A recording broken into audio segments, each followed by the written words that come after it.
Bueno, amigos, bienvenidos a este nuevo espacio. Vamos a estrenar con el profe Paulo César Sepúlveda los viernes una revisión de fake news. Se va a llamar las fake news de la semana.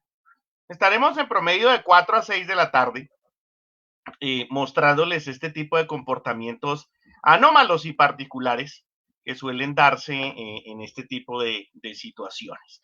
Entonces voy a verificar que estemos transmitiendo el link y procedemos. Hoy estaba en una entrevista anterior, iba a hacer la transmisión y a veces Facebook, cuando se inicia la transmisión y personas empiezan a entrar, lo lee como un spam, entonces bloquea la transmisión. Entonces tengo que verificar, por lo que hoy he hecho varias transmisiones, pues que no nos vaya a pasar. ¡Listo! Sí, estamos en vivo. ¿Listos? Entonces voy a compartir el link unos minutos. Vamos acá.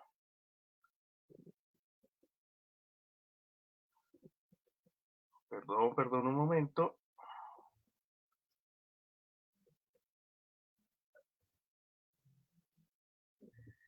Acá.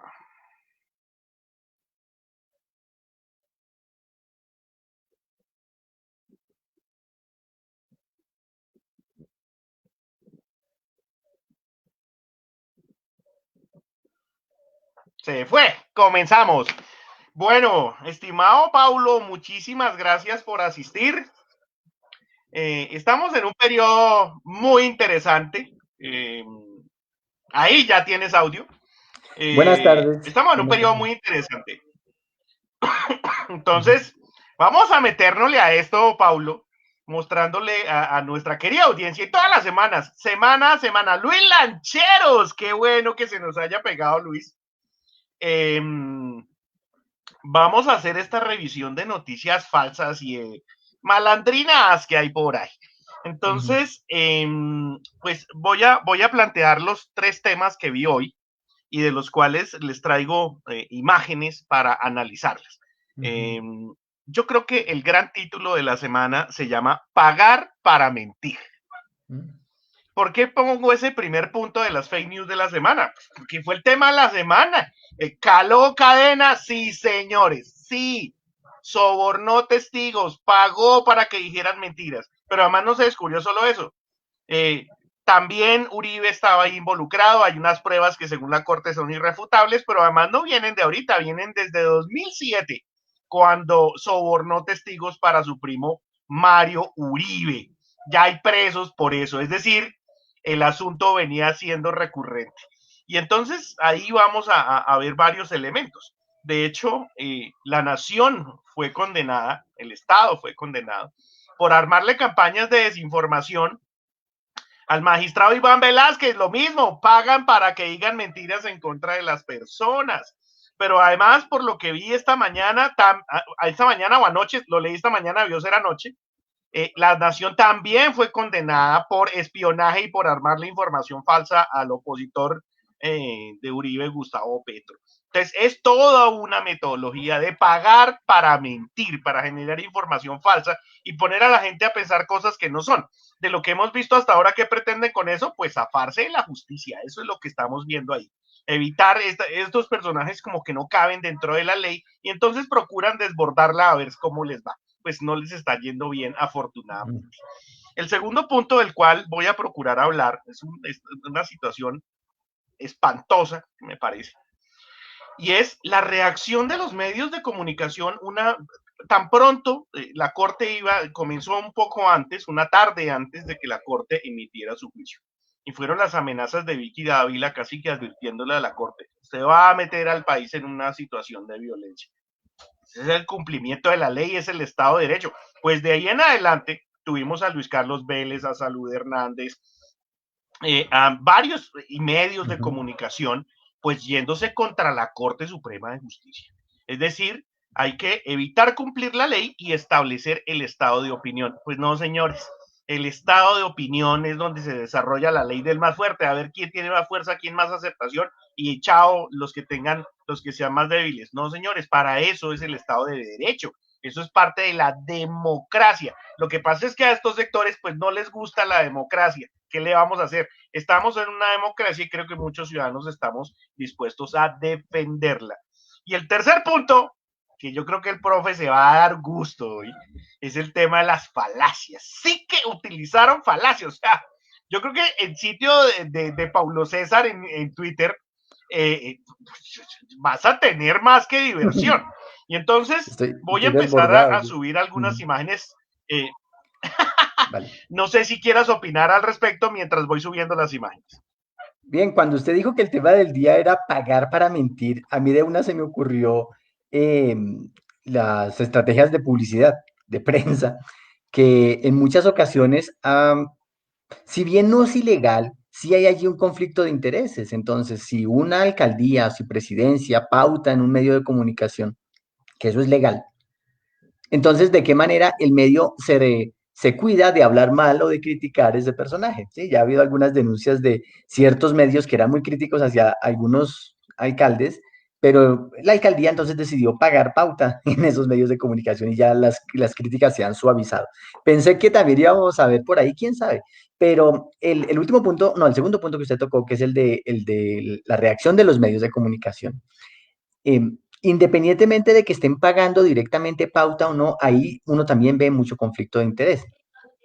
Y eso hace parte de la campaña, o más bien de las estrategias de propaganda gigantes que desde que prácticamente ya hace 18 años están llevando este mensaje a favor de Álvaro Uribe, del uribismo. Yo lo analizaba hoy acerca de por qué hoy está recobrando vigencia un discurso de hace 18 años cuando la realidad no es la misma de hace 18 años. Entonces, listo, esa era mi opinión. Muy bien, pues sí, vamos a analizar. Voy a intentar a ver si me puedo reducir nuestras imágenes para que se vea más grande la columna. No, me voy a quedar con la anterior. A ver cómo se ve acá. No, peor. Voy a dejarme ahí donde estaba. Entonces, la columna de Claudia Palacio, esta es de las últimas. Entonces ahí ella hace un juego de palabras en donde básicamente dice, pero ¿para qué lo van a meter a la cárcel por un tema de haber sobornado testigos? Si ha sido el mejor presidente y la persona que más se ha esforzado. Y entonces, a partir de esa frase, pues surge pues toda una discusión. Hoy incluso ella fue tendencia por esa columna. Incluso me encantó el encabezado de Germán Janses, en donde Germán Janses es un histórico analista de medios de comunicación y de periodismo, que ya hoy en día no se deja entrevistar mucho. Pero le dice esa parte que dice, si usted quiere como que no se note lo que sí quiere decir, esa es una buena metodología para hacerlo. Y entonces surgieron trinos como este que les voy a mostrar, comparando o haciendo ese mismo tipo de juego de palabras para poder como, ay, no lo vuelvas a hacer, es un delito, pero no lo vuelvas a hacer en vista de que te has portado tan bien. Y entonces voy a quitar la columna y voy a poner, así estuvo todo el día, estuvieron haciendo este juego de palabras, utilizando lo mismo que ella hizo con el lenguaje. Esta la hizo pelicolombianas, que dice que la justicia determine que Garavito era un violador y asesino, jamás lo despojará de ser el mejor vendedor de helados del eje cafetero. Bueno, este es profe, argumento... ¿qué opinas de esa estructura argumentativa? Bueno, esto se llama argumentos analógicos, ¿sí? Cuando uno quiere defender una tesis, hay 4 tipos de argumentos. Aquí no logro mirar el 4. Hay 4 tipos de argumentos, ¿sí? Los primeros son los de hecho, o sea, las evidencias, los datos, las mediciones, fotografías, todo lo que sea incontrovertible. Ese es el tipo de argumento más fuerte que hay a la hora de defender una tesis. En la medida de lo posible hay que tener de este tipo de argumentos. Un solo argumento de estos contundente es suficiente para demostrar una tesis. Así haya 100 argumentos en contra. Si yo tengo la foto del criminal cometiendo el delito, pues esa es la evidencia y ya. ¿Sí? Lo que pasa es que muchas veces no hay ese tipo de evidencias, no se dejó rastro, no hay registro, no se ha hecho la medición, etcétera. Entonces, hay alternativas para tratar de demostrar la tesis cuando no existen. Una de ellas, pues, son los testimonios de personas que previo tienen que pasar como por el filtro de confiabilidad de que esa persona bueno, que vamos a creer en su testimonio en primer lugar y que esa persona está informada, o sea, vamos a creer en que no está diciendo mentiras y en que esta persona está informada y su opinión es válida. El tercer tipo de argumentos son los analógicos. Entonces, cuando es un poco difícil establecer, o sea, es un poco difícil explicar un tema, yo puedo explicar una analogía que sea muy sencilla de comprender, que sea un término, que utilice términos más cercanos pues al conocimiento de los espectadores, de los lectores, de los que están escuchando, y a través de comprender la analogía paso yo a comprender la tesis. Entonces, eso fue justamente lo que hizo Pelicolombianas aquí, porque la estructura de la defensa que hace Claudia, porque es una defensa, en su columna es todo lo que vimos en la conversación del miércoles pasado, de evadir la cuestión, todas las falacias de no discutamos el punto, discutamos otra cosa, ¿sí? Y eso es lo que en eso a eso está reducido el debate sobre el proceso contra Álvaro Uribe.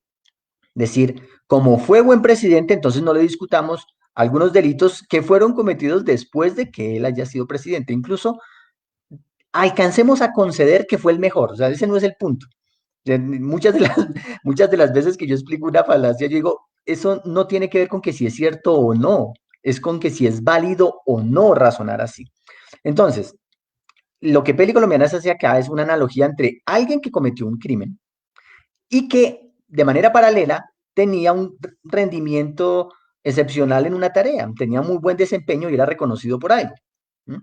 Y decir que como tenía ese rendimiento excepcional, entonces vale la pena omitir, ignorar o dejar pasar ese delito.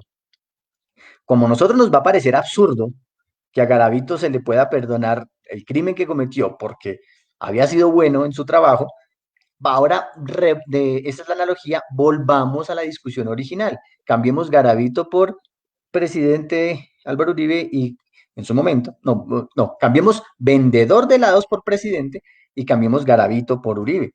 La estructura es exactamente la misma y por eso esta analogía me parece muy válida. Porque el tema es que a él no se le está acusando de ser mal presidente o no se le está acusando por algo que haya hecho como en su rol presidente o en la ejecución de su labor. Se le está acusando por otra cosa. Lo que se debe discutir es esa otra cosa.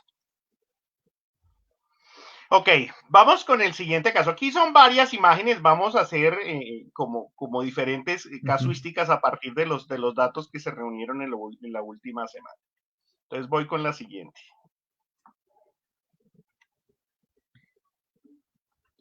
Este trino me pareció supremamente acertado. Es un trino de Ana Cristina Restrepo, en donde dice, llamar a una constituyente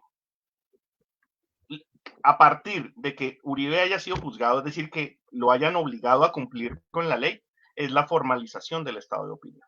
Y entonces ahí es donde vamos a ver este peligroso ejercicio que están haciendo estas estrategias de comunicación, que es suspendamos la ley y cambiémosla para ajustarla a lo que yo necesito. Necesito es una constitución a mi medida. O sea, otro Pablo Escobar. Una constitución a mi medida porque es que como no me gusta cumplir la ley, entonces hagamos que ya no sea ilegal. ¿Qué opinas de este punto, Pablo César? Me hace acordar mucho de la primera reelección de Álvaro Uribe, porque pues hasta ese momento la Constitución prohibía la reelección. Y fue a través del estado de opinión y allí pues toda la manipulación que hubo desde la maquinaria de propaganda para hacer creer que el estado de opinión era ese. O sea, ni siquiera era que el estado de opinión fuera que hubiera certeza sobre eso, sino formaron un estado de opinión para hacerle creer que la gente quería que Álvaro Uribe se reeligiera. Y entonces yo recuerdo, yo tenía, ¿cuántos años tenía para el 2006? Tenía casi 30 años. eh, y yo recuerdo cómo, yo decía, pero en ningún momento han hecho encuestas o han hecho una votación o han hecho un plebiscito o algún otro mecanismo de participación popular que permita legitimar que el estado de opinión es ese. Y la reelección fue el articulito, no sé si se acuerdan cómo Famoso despreciaban la articulito. constitución, decía, eso es cuestión de cambiar un articulito y ya. Sí, o sea, estamos hablando de un documento llevó más de 4 o 5 meses de deliberación a 90 personas, no me acuerdo cuántas fueron las de los constituyentes, pero no fue sacado de la noche a la mañana, como para decir que eso no es cuestión de cambiar un articulito o cambiar una palabrita aquí y allá, no, eso es muy delicado.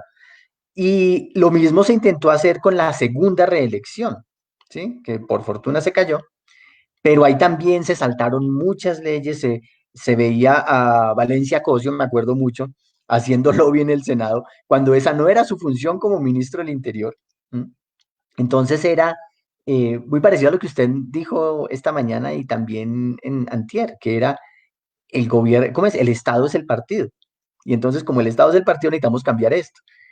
Y ahora estamos viendo lo mismo, entonces necesitamos cambiar un articulito y ya, o dos, pero dicho así con tal desprecio de, pues de lo que significa tener una constitución y respetarla, que, bueno, pues que allí estamos viendo que no es la constitución y el Estado representado, entre otras cosas, en la constitución que la rige, a quienes están respetando y a quienes juraron lealtad las personas que entraron a legislar allí y bueno, y todas las personas que están opinando. O sea, patriotismo es otra cosa, pero están apropiándose de esa bandera. Vamos con la siguiente. Esta es otra que me pareció. De hecho, aquí, por favor, Paulo César, libérate, porque sinceramente me llevó a un nivel de indignación la imagen que voy a subir. Voy a salir. Espera, juzgar fuera del derecho al expresidente Álvaro Uribe es un atentado contra la paz. Colombia no encontrará la tranquilidad si decidimos darle perdón a las FARC y linchar solo una parte del conflicto. Bueno, varias cosas. Primero, atribuirse la vocería de Colombia a algo. De entrada ya es solamente por eso, todavía sin analizar si parte de lo dicho es cierto o no, tiene sentido o no, solamente por atribuirse la vocería de Colombia, al decir que Colombia no encontrará o Colombia no piensa esto, no está preparado para aquello, es un falso consenso y una falacia por composición muy peligrosa. Me hace pensar también ciertas vallas que aparecían, incluso en Miami también apareció una, pero aparecían en Colombia cuando decían, presidente Uribe, qué falta que nos hace eso en tiempos de Juan Manuel Santos, y firmaban atentamente Colombia, ¿sí? O quienes salen a marchar con la bandera de Colombia, es decir, yo he participado en marchas, pero yo nunca me llevaría la bandera de Colombia porque yo tengo muy claro cuál es la diferencia, ¿no? Es un símbolo de patria y no un símbolo de partido ni de ideología. Entonces, bueno, eso por primer lado. Segundo lado, juzgar fuera del derecho al expresidente. De entrada, está calificando algo, una definición persuasiva, que lo que está sucediendo es un juzgamiento fuera del derecho. ¿Mm? Es que El ahí es donde te espectador, digo, está descalificando a la Corte Suprema de Justicia. claro, Él está y el diciendo que si espectador, lo juzga la Corte está por fuera de la ley. claro, y el espectador sacó hoy, pues leí en el espectador más bien, que el documento, que muy robusto, unas 1500 páginas, explica que las pruebas son concluyentes y que el proceso se está haciendo con mucho cuidado, ¿sí? Precisamente para evitar esto, ¿sí? O sea, hay ciertas fallas o ciertos errores que son imperdonables y yo estoy seguro que el cuidado con el que están haciendo esto es extremo, pero todo dentro de la ley.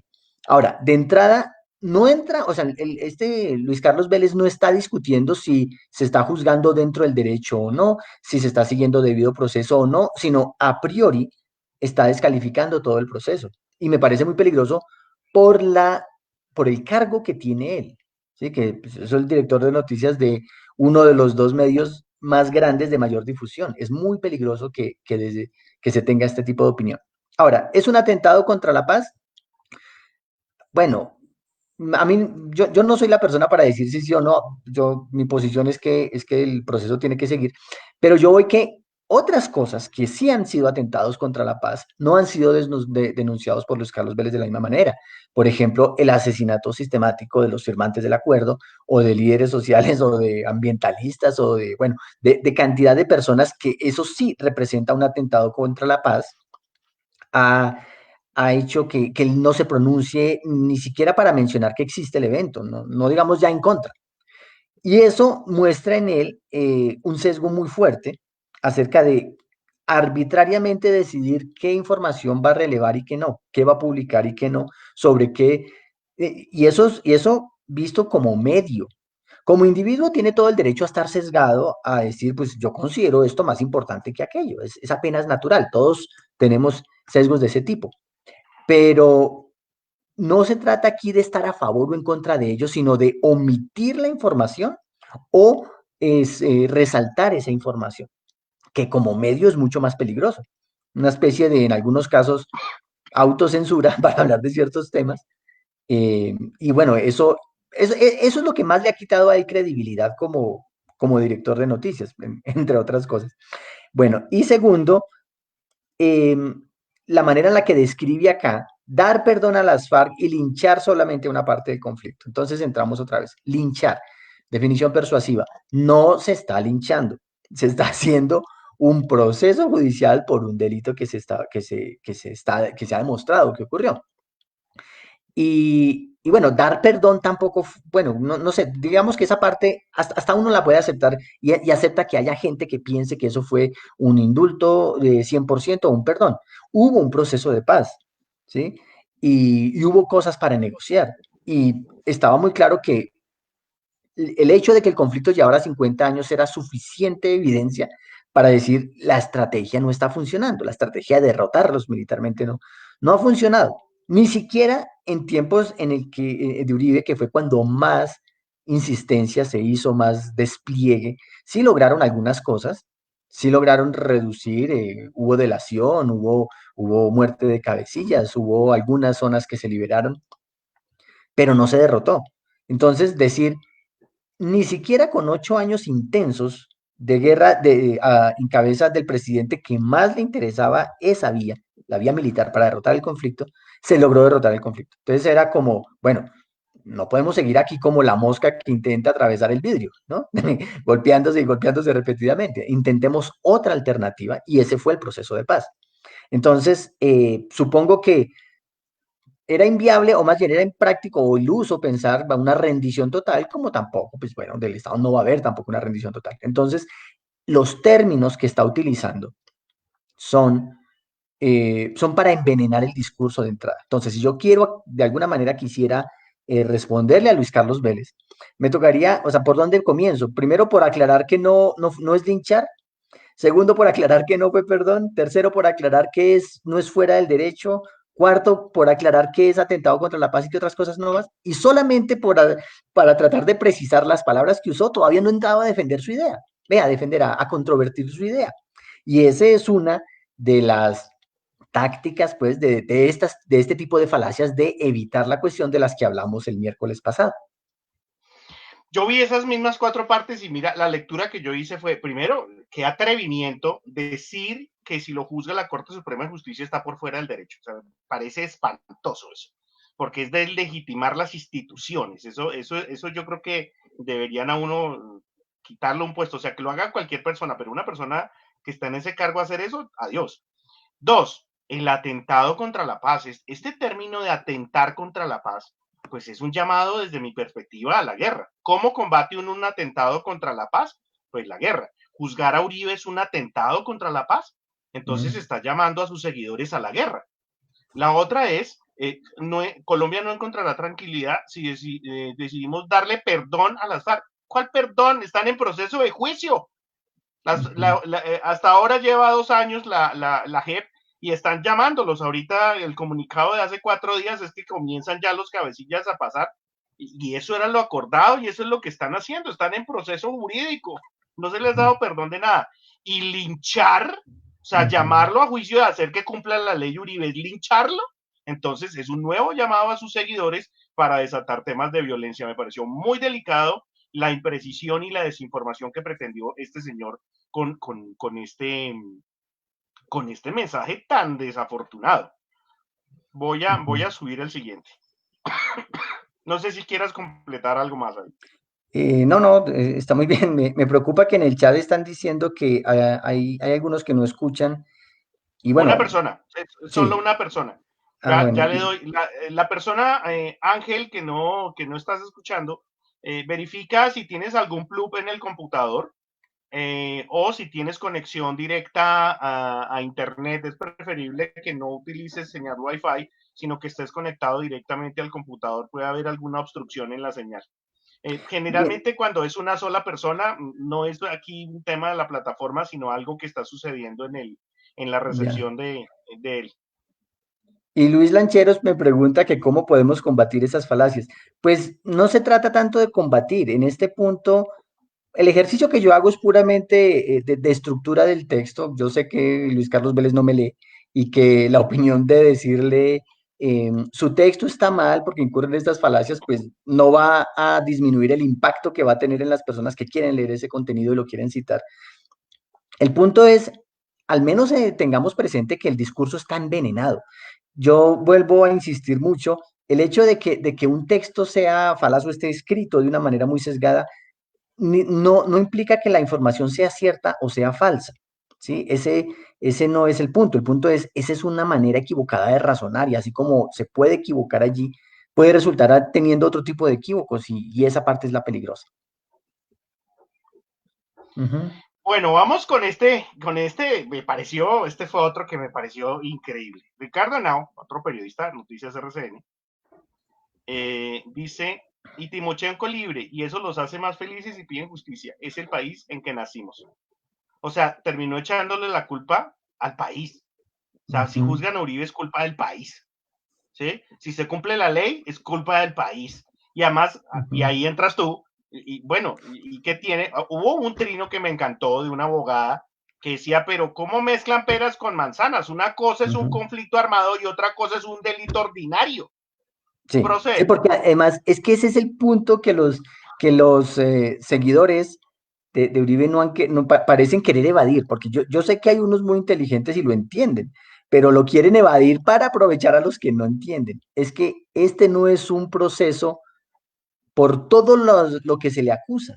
Este es un proceso en concreto por fraude procesal pues en el que está involucrado el abogado Cadena, por nada más. O sea, aquí no se le está, aunque haya muchas acusaciones y desde muchas cuentas se intente minimizar o ignorar, pero desde otras tratar de mantener a flote el debate, pues todas las acusaciones que hay sobre su participación en masacres o sus conexiones con el narcotráfico, como se delata en, el, en la serie Matarife. Esto no es sobre ese punto, es en concreto sobre un delito ordinario, como se acabó de decir, pero para exacerbar los ánimos, pues vale desinformar. En este caso, Ricardo Henao hace una falsa equivalencia, así se llama esa falacia. ¿Por qué? Porque en este caso, pues no aplica ¿cómo se dice? La comparación con Timochenko porque el proceso de Timochenko es diferente, es otra cosa. Se llegó a un acuerdo con él a través de mecanismos diferentes, se acordaron cosas diferentes y por eso llevan procesos diferentes. ¿M? Entonces no tiene ningún sentido hacer esta comparación. Bien, vamos con la siguiente. Esta me Ujú, encantó. Sinceramente, este trino me encantó.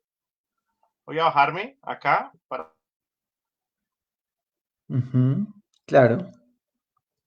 Aquí dice, la liberación de Santrich fue un grave error, debió haber sometido a largas penas de prisión y la decisión sobre Santrich la tomó la Sala de Casación Penal y la decisión sobre Uribe la Sala de Instrucción.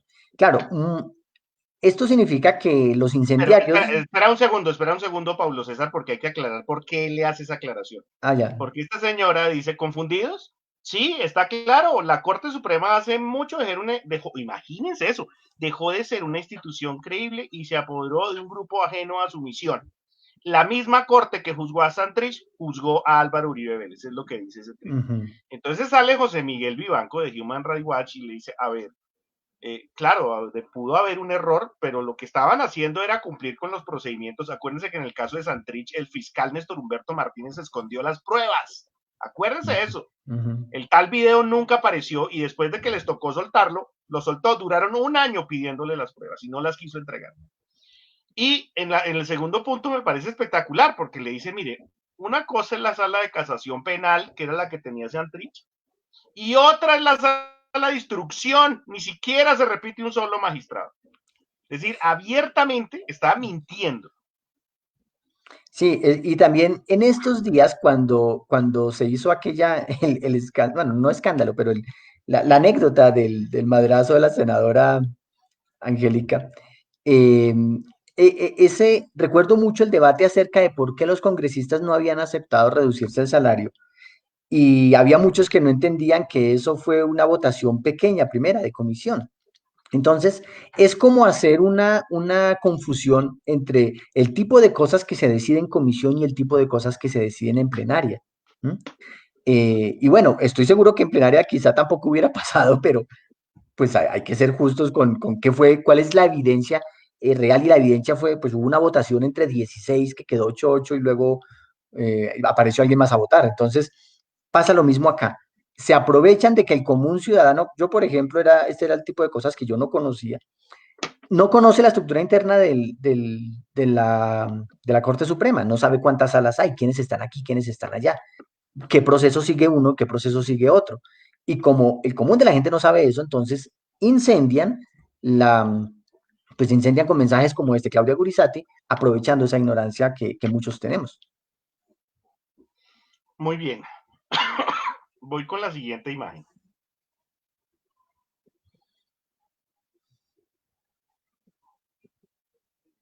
Segundo, por favor, que está aquí.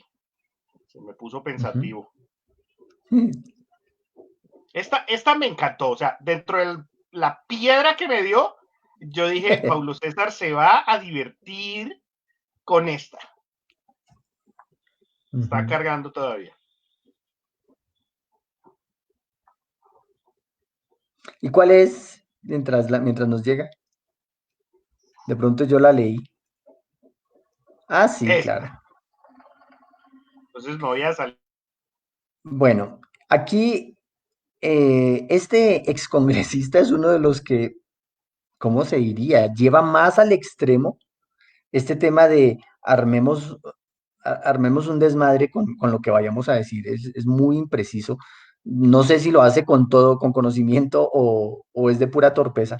Pero el punto es que es de los más incendiarios. A mí ya es de los, está en mi escalafón en un punto muy alto. Aquí hay varias cosas. Primero, hay un tema que me preocupa mucho y que viene desde el trino de Vicky y que viene Pero de todo lo que se está... Pablo, espérate un segundo. Voy a leerlo para que entres en Bueno, el listo. análisis. Imagínense esto, este personaje saca esta pela y dice, el encerramiento de Uribe es el primer paso del castrochavismo criollo para tomarse el poder en el 2022. Entonces viene mi primer punto. Si usted está de acuerdo con que juzguen a Uribe, con que lo encierren, usted es un castrochavista del siglo XXI. Punto. No pasarán. Brotarán uribistas debajo de las piedras. Esto sí ya es una vaina medio patriotera, toda extraña, que dice para impedirlo. Sus enemigos han despertado un gigante dormido. Procede, por favor, Paulo. Bueno, yo estaba diciendo que hay algo que se viene desde el primer trino que hizo Vicky acerca, o la columna que hizo Vicky acerca de lo que pasaría si, y todo lo que han repetido de va a pasar algo terrible, esto se va a desbordar, van a salir uribistas pues, de hecho ya han salido unos a amenazar con armas a los ciudadanos que están contradiciendo. Hay un curioso efecto, que de hecho no es falacia como tal, sino es un efecto psicológico, un trastorno, creo. Pero bueno, se puede utilizar como falacia, que es la profecía autocumplida, ¿m? Que es, yo auguro cosas malas, pero yo mismo me encargo de que pase para que la profecía se cumpla. Entonces es como, a ver, vamos a hacer un ejemplo muy, muy burdo. Yo quiero que mi hijo adolescente no quiera salir a la calle de fiesta porque de pronto lo atracan. Y él dice, no, yo voy a salir, y entonces yo mismo me encargo de atracarlo para que aprenda, o no de atracarlo, de organizarle un atraco para que pueda aprender. Entonces yo mismo me encargo de cumplir la profecía que yo digo que es terrible. Y en este caso ha sido, se llama efecto Pigmalión, ¿sí?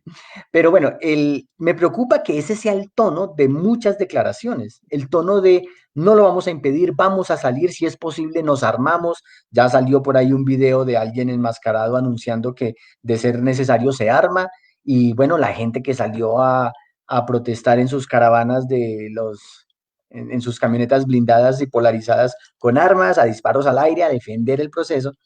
Y entonces se me parece en ese punto a lo que ocurrió en México con la captura del Chapo, que decían, si lo capturan, acabamos con esta ciudad y empezaron a ver una serie de actos criminales que al final tuvieron que soltarlo y bueno, no queremos llegar hasta allá, pero yo digo, el tono con el que están hablando es ese mismo y eso es muy peligroso porque hay gente que está muy dispuesta a obedecer, ¿sí? A seguir instrucciones y que pues, está con el dedo allí en el gatillo esperando a que le digan apriete. Entonces, esa primera parte me parece muy peligrosa y en esto, pues bueno, Claudia Gurizat en el pasado y él, Rangel, también es muy, muy incendiario. Segundo, bueno, esto ya es un discurso retórico de muy mala calidad, me parece, porque, bueno, en primer lugar, seguir con el tema del chavismo, no sé, ya es hasta cansón tratar de, de desmontar esto porque tal cosa no existe, pero el punto es que hay algo que también una falacia que se llama envenenar el pozo o envenenar el discurso. Es que visto así, ya queda envenenado el debate a la presidencia. Digamos que por diversas argucias logren, ¿cómo se dice?, dilatar el proceso judicial y todavía esté vigente cuando haya campaña política por la presidencia. Esto va a ser punto clave del debate político. ¿Mm? Y a través de las preguntas muy cuidadosamente formuladas y de las posturas allí bien definidas, pueden hacer que el debate político por elegir un nuevo presidente quede completamente viciado por la posición que se tenga frente a este proceso y cómo se muestre esa posición a la ciudadanía. Me acuerdo mucho la segunda vuelta entre Santos y Mocus, que cuando se tenía ese discurso de los tres huevitos, que no se entraba a discutir si el proceso o si la labor de Álvaro Uribe era buena o mala. Se asumía como buena y la pregunta en los debates era, ¿usted va a continuar con el legado de Uribe? Dicho a los dos candidatos finalistas, o sea, desde la propia pregunta cerraban toda posibilidad a decir, ahí yo necesito, ¿cómo se dice? Yo tengo algunos reparos frente a lo que se ha hecho. Y recuerda, no sé si lo recuerda, que Antanas Mocus acaba de decir, no, yo voy a defender los legados de Uribe, y lo dijo así. No sé qué tan convencido estaba, pero porque digamos que el programa que él había mostrado tenía algunas diferencias, pero el punto es cómo el debate para la presidencia se orientaba muy cuidadosamente a tomar una postura. Y esa me parece muy peligrosa en el caso pues, de Rangel, sí, Rangel. Ujú, Bueno, vamos con esta, que también, pues obviamente esto fue lo que armó el incendio, la columna de Vicky, como ujú. tú muy bien lo señalas, y esta parte puntual, que es la que Jorge Gómez Pinilla, que también es columnista, pues dijo, o sea, ¿cómo así? ¿Está amenazando? ¿Cierto? Que es la Ujú, que dice que sí, que piénsenlo muy bien, porque el tema de tocar Uribe puede generar violencia en el país, agudizar la violencia en el país. Y entonces la ujú. gente, claro, al punto de que esta señora prende la chispa, pues ese día fueron amenazas, yo creo que las redes del uribismo liberaron ahí cuanta bilis y Mm. ácido sulfúrico pudieron liberar. Claro, y aquí Eh, está, esto está redactado como profecía autocumplida. pues de hecho después puso un trino sobre eso, ¿no? Ahora lo muestro. Ujú, Listo, voy con el siguiente. claro. Ah, bueno, espera, aquí dice que la captura de Se me Álvaro no va a fue. resolver. No importa, no importa, pero ya queda en la mente de los que estaban allí.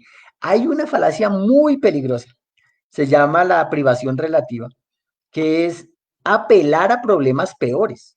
Entonces, cualquier cosa no vale la pena ser resuelta porque siempre va a haber algo peor. ¿Mm?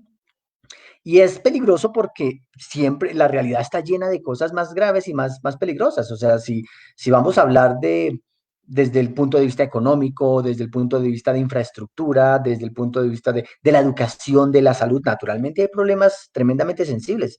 Y el que capturen a Uribe no va a ser, a ver, sobre la pandemia, que capturen a Uribe no va a mejorar la manera de enfrentar la pandemia, pues eso es obvio. Entonces, como siempre van a haber cosas peores, tratar de desvirtuar o quitarle relevancia o importancia a temas que sí merecen. O sea, el debate sobre que no es sobre Uribe, ni sobre su rol, ni sobre su legado. El debate sobre su participación o la comisión de ese delito en el concreto no tiene que depender de nada más que de las pruebas, los testimonios y el proceso que armen allá. Todo lo que esté por fuera no cabe ahí, incluyendo pues ese tipo de amenazas de Vicky, ¿no? Ujú. Bueno, esta me pareció, esta también fue otra que la vi, y eso que en el video dije, no, aquí sí, Paulo, miren esto, dice, si el derecho y la justicia están orientados sobre todo por la igualdad procesal, imagínense esto, alguien entendería que la misma corte que dejó volar a Santrich sea la que ahora quiera meter preso a Uribe. Atácalo con todas tus fuerzas, Pablo César, por Bueno, favor. además de todo lo que ya dijimos de que la Corte no es un solo organismo, sino que tiene salas y que las salas son diferentes y que ningún magistrado de aquí estaba allá. Además de eso, la definición persuasiva, yo no, o sea, es increíble lo fuerte que es este tipo de argucias de usar la palabra precisa.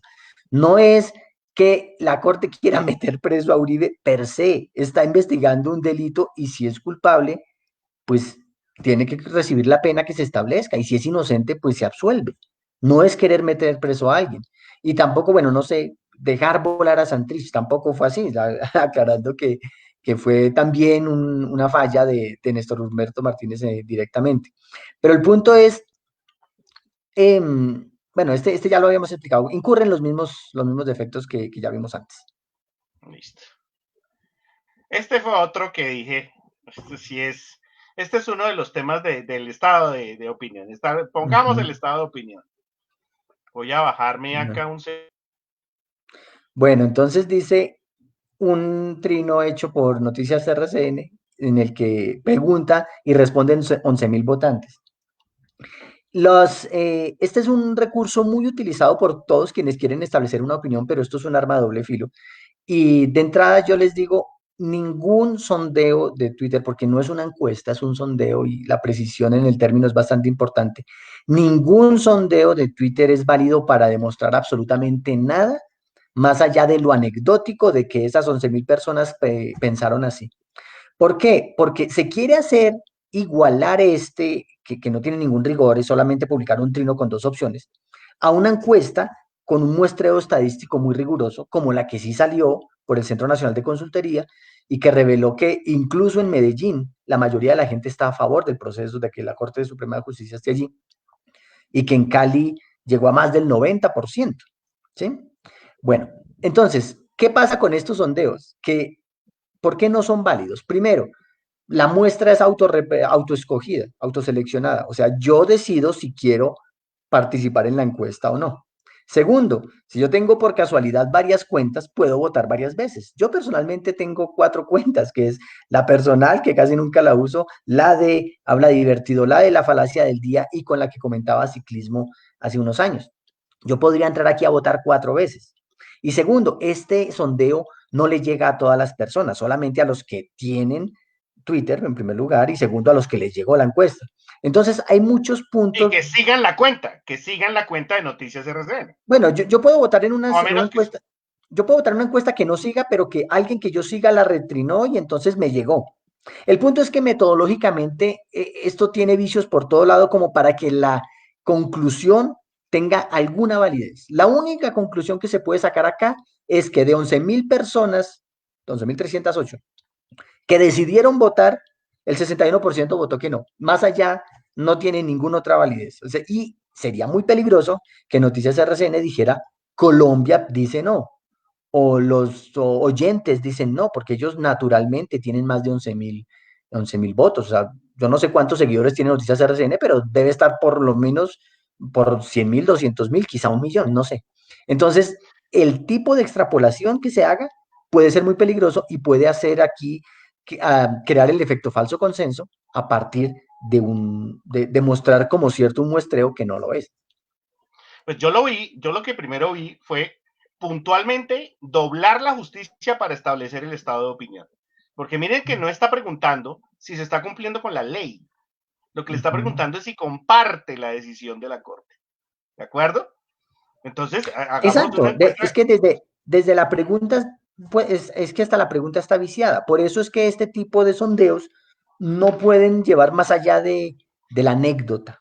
O sea, esto no tiene ningún alcance, ningún sondeo, ningún sondeo. Ni Pero siquiera está marcada la intención. Sí, claro, claro, total.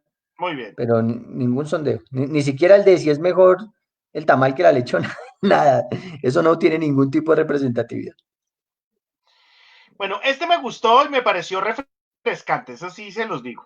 Este es el trino de Félix de Bedú cuando Vicky Dávila dice que se cumplió el plan contra Uribe. Ujú, Y entonces él le contesta, si la decisión de la Corte Suprema es parte de un plan, debe ser el plan más sofisticado de la historia, pues necesitaba que Álvaro Uribe denunciara a Iván Cepeda por manipulación de testigos para que el plan se pudiera activarse.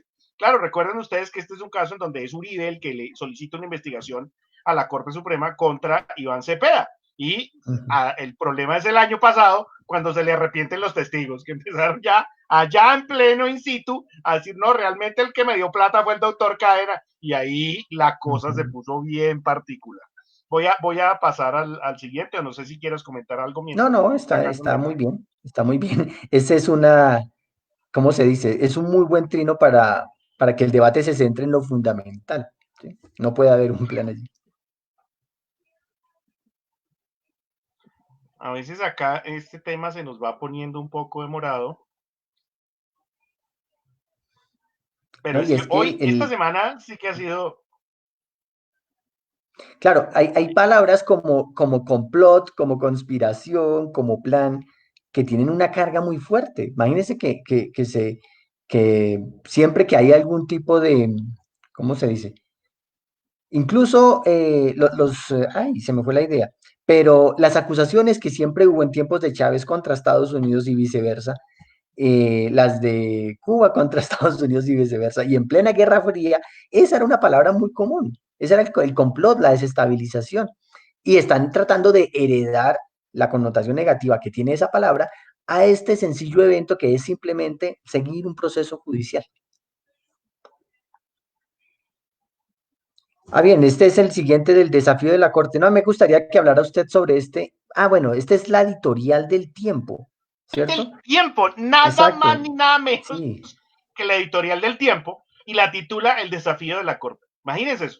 O sea, no es un Ujú, desafío de Uribe, Uribe no está desafiando la ley, sino es la Corte Suprema la que está desafiando a la sociedad por tocar a Uribe. ¿Ah? mm. ¿Qué opinas al respecto? O sea, ahí se presenta que, porque uno dice, Bueno, no, pues esto simplemente desconocen las instituciones y ya. a mí lo más peligroso de este es que esté firmado como editorial del Tiempo, ¿sí? Porque si uno dice la columna de Vicky, no la leo, la columna de Claudia Gurizati, no quiero leerla pues porque tengo prevención por el tipo de contenido que publican, pero estamos hablando de una línea editorial. Esta es la parte que a mí me parece más grave. Y sobre todo que este es otro de los que primero evaden la cuestión, todo lo que hablamos en la anterior conversación. Y segundo, continúa con, bueno, se muestra claramente que el aparato de propaganda es están aceitándolo, están poniéndolo a marchar, que estaba un poquito quieto, y aquí se van a ir con todo, ya están tocando la línea editorial del el periódico de mayor circulación. No sé si sobre esto tenga algo que decir o porque yo quiero hablar de propaganda y quiero hablar del sesgo de anclaje que es muy evidente en todas las comunicaciones que hay, todo lo que hemos visto. Entonces, no Nos sé si falta quiera una decir algo. imagen, Ah, bueno, nos entonces falta una imagen y vas. miremos primero esa Nos imagen. falta una sola, Ujú, que yo creo que aquí, esta es tan común, pero es un ejemplo de esos nítidos que yo creo que uno dice, este es perfecto. Voy a bajarme acá. ujú. Bueno, este o sea, en su estructura, casi que sin necesidad de gastarle mucho tiempo, aquí uno está con la falacia por asociación, claro, porque recuerden, aquí rápidamente hay dos conjuntos, sí, así, dos conjuntos con una pequeña intersección. Aquí están los que defienden la infame persecución a Uribe, pues definición persuasiva desde ahí. Y segundo, la cercanía con las FARC. Y claro, probablemente aquí haya una pequeña intersección de personas que pertenezcan a los dos grupos, así como sea aquella que los quiere llamar, pero la estrategia de ella, que es otra de las columnistas que yo digo, no voy a leer porque yo sé qué tipo de contenido publica, es hacer que los dos conjuntos o sean iguales o uno esté contenido dentro del otro. Entonces, eso es como como decir que yo tengo algún tipo de cercanía con un criminal solo porque el criminal vive en el mismo barrio o porque tenemos barba los dos o alguna cosa así. Entonces es súper básico, o sea, este tipo de argumentos de los más débiles y de los más flojos y fáciles de atacar, pero bueno, digamos que conociendo el tipo de cosas que publica Ania Bello, pues uno sabe que este tipo de trinos iba a salir de la cuenta como ella. Pues yo lo puse como ejemplo porque yo creo que es lo que tenemos que prepararnos y a lo que nos tiene acostumbrados el Centro Democrático. Y es, si usted está en contra de nosotros, usted es guerrillero, comunista, pro Chávez, pro FARC, pro no sé qué más vainas. Y desconocen la opinión ciudadana.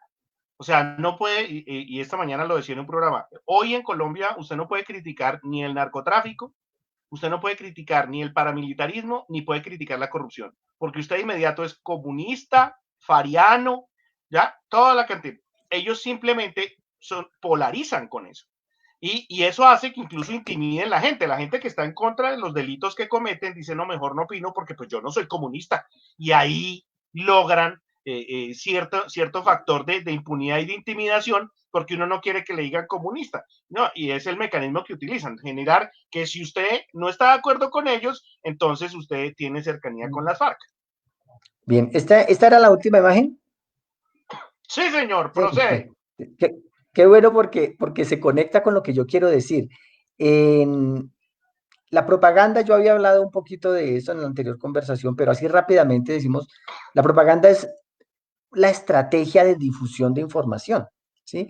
Y tuvo tanto éxito quien realmente la estructuró y definió muchas de los principios y las estrategias que hay que seguir fue Joseph Goebbels para el partido nazi. Entonces, es evidente que la estrategia fue muy exitosa porque logró soporte popular a políticas que iban, pues, que eran bastante impopulares en su comienzo. Por eso los subsiguientes usos de la propaganda siempre referencian a Goebbels y siempre referencian a lo que él hizo. Y aquí estamos analizando los dos primeros principios de él. El primero es el del enemigo único, que es decir, metamos en un solo saco a todo el que piense diferente, ¿sí? Independientemente de qué tan homogéneo sea eso. ¿Para qué? Para que a través de atacar ese grupo, pues yo esté planteando, o sea, yo solo tengo un enemigo y es muy fácil para mí porque todos mis ataques van a ir dirigidos al enemigo y punto. ¿Sí? Esa es la estrategia de enemigo único. Y la segunda estrategia, que es del método de contagio, es tratar de que ese grupo tan heterogéneo, que son mis enemigos, empiecen a contaminar, bueno, o yo empezar a contaminar el discurso entre ellos. De manera que, así sean muy diferentes, por el solo hecho de permanecer allí como enemigo único, los voy a hacer iguales. Y los voy a hacer iguales en lo que me convenga a mí, que es que los defectos de uno sean aplicables a todos. Entonces, claro, y esa parte que usted está mencionando allí pues es muy evidente. Y bueno, y el principio, el razonamiento falaz que está ahí subyacente, pues es el falso dilema. ¿Sí? Bien, entonces yo quería mostrar ya, o quería hablar de propaganda por dos razones. Bueno, primero voy a hablar de un sesgo que es sencillito, sesgo de anclaje, un sesgo que tenemos todos y que es muy bien y muy estudiado, es muy bien ejecutado y es muy bien estudiado por el marketing, la publicidad, la economía. Y claro, también por la política, porque se trata de manipular, que todos tenemos ese sesgo, manipularlo para que nosotros decidamos alguna cosa. Y se trata de que nosotros tenemos la tendencia a recordar más fácilmente información que nos muestran en primer lugar. Cuando nos muestran 5 cosas, vamos a recordar la primera. Y también, o la que nos señalan. Ahora, yo hice un análisis hoy acerca de por qué está diciéndose hoy en día el discurso de que él fue el mejor presidente, de que él rescató a Colombia de la oscuridad, que él devolvió la seguridad y la confianza, que volvimos a viajar por carretera, todas esas cosas que están presentes en el discurso del propio presidente, del Centro Democrático y de todas estas columnas, ese era el discurso de 2002. Yo me acuerdo, usted también se acordará, que hacia final de 2002 Pastrana tenía una popularidad muy baja, ¿sí? Y entre otras cosas, por cómo había salido de mal su intento de despejar el Caguán y de dialogar con las FARC. Entonces, con Pastrana en su mínimo nivel de popularidad, aparece este caudillo, Uribe, a proponer todo lo opuesto que Pastrana estaba, a lo que Pastrana le había apostado. va a desmontar el Caguán, va a empezar a combatirlos, ¿sí? Pero para ganar esas elecciones no era suficiente tener ese discurso, porque si usted se acuerda, Harold Bedoya también era candidato y Harold Bedoya tenía un discurso igualito o incluso más extremo frente a cómo Más radical. resolver, exacto, cómo resolver el conflicto, ¿sí? Entonces no se trataba per se del discurso, se trató de la maquinaria propaganda para que la gente, de la misma manera que lo hizo para la primera reelección, que casi lo hace para la segunda, entrar en el imaginario de las personas a partir de sobreexposición de ciertas noticias y el ocultamiento de otras, a mostrar a Uribe como el que había llegado a solucionar un problema, ¿sí? A dejarnos volver a salir tranquilos en carretera, bueno, y todo lo que se decía, y ahí incluso el reconocimiento como gran colombiano, todo eso era parte de una estrategia de propaganda muy fuerte que hizo que en la mente de las personas quedara, este ha sido un buen presidente porque solucionó ese problema que dejó Pastrana. Y por eso en las elecciones de 2006 él ganó, en esa él ganó en primera vuelta, si mal no estoy, no hubo necesidad de segunda vuelta. Y en esas era cuando todo el mundo parecía como que es obvio que va a ganar, es que es obvio que todo el mundo quiere, sin haber hecho, o sea, eso fue una estrategia de propaganda para que a nosotros se nos metiera ese anclaje allí. Claro, cuando Juan Manuel Santos llega y decide cambiar el rumbo de la política frente a eso, y los uribistas los llaman como la traición de Santos.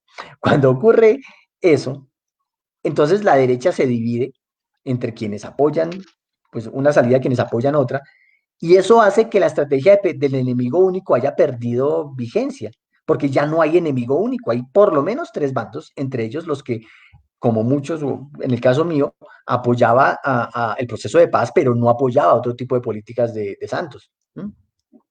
Estaban los que estaban en contra de Santos sí o sí, siempre, y estaban los uribistas también en contra de Santos, pero a favor de algunas otras cosas. Bueno, el punto es que ya no había enemigo único y eso atomizó ese esfuerzo. El discurso perdió fuerza. Ya no era Uribe el presidente, entonces se dejó de comunicar ese meme, llamémoslo así. Y, y claro, pasó el tiempo, se descubrieron cosas, empezaron los escándalos, etcétera. Ahora eh, cuando desde el propio presidente se está volviendo a rescatar el discurso de 2002, es porque quieren aprovechar, digamos, esto funcionó en 2002, vamos a hacerlo funcionar ahora. Y aprovechan un discurso de otra de las estrategias de propaganda, que es la de simplificación, que la idea es ponga el mensaje clave de la manera más simple para que lo pueda entender el mayor número de personas. Casi que baje el nivel del mensaje al nivel, baje el mensaje al nivel de la persona menos inteligente para que lo pueda comprender. Y eso es repetir 4 o 5 slogans. El mejor presidente, el patriota ejemplar, volvimos por la carretera, duélale a quien le duela y pare de contar. Y eso es fácil de repetir. Y me parece que la maquinaria, bueno, ha perdido fuerza, con las redes se ha atomizado un poquito también la atención, los medios tradicionales han perdido el poder que tuvieron, gracias a que uno se puede informar por afuera, pero la maquinaria de propagandística está todavía con mucho poder y lo vemos en la línea de Claudia Gurizate, de RCN, de Luis Carlos Vélez. Entonces, me ha sorprendido mucho que todos vuelvan a aceitar la maquinaria y que estén tan en contra de eso, pero más me ha sorprendido que echen mano de un discurso que es anacrónico decirlo en este momento porque el enemigo es otro. Muy bien, pues se nos cumplió el tiempo. Creo que estuvo muy chévere Ujú. nuestro primer ejercicio, Pablo César, muy amable. Sin embargo, Claro. Alex Bedoya, que ha estado muy juicioso, tiene una pregunta. Y se pueden ustedes hablar sobre la estrategia de victimización que utilizarán con el tema que se está debatiendo. Yo creo que sí, se van a ir por ese tema. Yo tengo una conexión ahora en unos minutos. Entonces, pues, Pablo César, si fueras tan amable de responderle a Alex para poder cerrar la transmisión. Claro, ese también, yo había, ahorita que estaba hablando que había 4 tipos de argumentos y mencioné 3, el de hecho, el de autoridad y el analógico, me faltó el cuarto, y el cuarto es el pasional, que es intrínsecamente el más débil y el más flojo, pero a la hora de la verdad es el más poderoso porque es el que más logra convencer. Y es apelar a la lástima, apelar a la tristeza, decir, cuando Uribe dice, de su detención, que está triste, que le afecta a su familia, que le afecta a sus hijos y sus nietos, evadiendo la cuestión. Entonces, sí, claro, va a haber esto y seguramente vuelven a salir testimonios de gente que estaba, o sea, ya lo hemos visto, vuelven a entrevistar a los soldados mutilados, no para decir, bueno, qué ha sido de su vida, cómo ha progresado en estos años, sino para que vaya y recuerde otra vez el momento en el que sufrió la mutilación, está revictimizándolo. Como si le preguntaran a una víctima de abuso, pues venga, vuélvanos a narrar el abuso. Muy, muy, muy sucio, me parece, y muy efectivo pensarán ellos. Muy bien, entonces esta fue nuestra primera sesión de las fake news de la semana. Vamos a Ajá, procurar estar todos los viernes haciendo este resumen. claro. Entonces, los invito a que hagan parte de un grupo en Facebook que se llama Fake News y Guerras de 4G, cuarta generación. Incluso Ujú. participen y si ven información falsa por ahí, pues vayan subiéndola y nosotros vamos a procurar tenerla acá en el programa. Bueno. Paulo, muchísimas gracias. Qué grato verte otra Y, vez. igualmente, Jorge, gracias por la invitación y disfruto mucho estos ejercicios. Que vengan muchos Y más. a las personas, perdón, a las personas conectadas, Ujú. eh, muchísimas gracias por acompañarnos. Vamos a ver si con estos fríos de Bogotá se me quita esta gripa. Felicidades, hasta luego, muchas Vale, gracias. hasta luego todos.